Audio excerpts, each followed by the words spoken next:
આઝાદીના 72 વર્ષ પછી પણ અમારા ગામમાં રસ્તા કંઈ જ વિકાસ નથી થયો અને અમારા ગામમાં આંગણવાડી પણ કાચા મકાનમાં ચાલે છે ને આ સરકારને એવું કહેવું છે કે આ સ્ટેચ્યુ ઓફ યુનિટી અમારે આ બાજુમાં જ છે, આ લાઇટો પણ દેખાય છે ને એમાં અમારા ગામમાં કંઈ જ વિકાસ નથી કર્યો અને સ્ટેચ્યુ ઓફ યુનિટીમાં સફારી પાર્ક ને એ બધું વિકાસમાં ચાલુ રહી છે ને અત્યારે સ્ટેચ્યુ ઓફ યુનિટી ઝડપી વિકાસ ચાલુ છે ને અમારા ગામમાં કંઈ જ વિકાસ નથી, રસ્તાથી માંડીને કંઈ જ એટલે આંગણવાડી પણ નથી ને અમારે જેને લગ્ન કરવું હોય પણ તો પણ અમને છોકરી નથી આપતા કેમ કે તમારા ગામમાં રસ્તો નથી, પાણીની વ્યવસ્થા નથી ને એ બધા પ્રશ્ન થાય છે ને અમારા ગામમાં લગ્ન માટે પણ બહુ તકલીફો પડે છે ને વાતો મળે.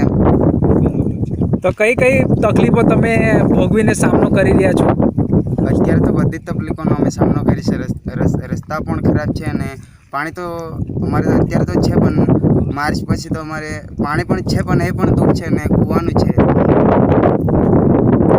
1 કિલોમીટર અમારે ઘેરથી જવું પડે ને નાવા જવું હોય તો પણ દૂર જ અમારે જવાનું હોય ને અત્યારે આંગણવાડીમાં પણ કંઈ વ્યવસ્થા નથી, કાચા મકાનમાં ચાલે છે.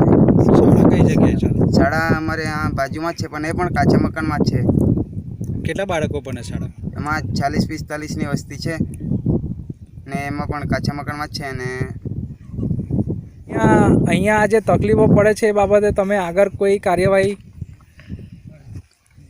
અરજીઓને બધી કરી જ છે અમે પણ કંઈ જ વ્યવસ્થા કરતા નથી.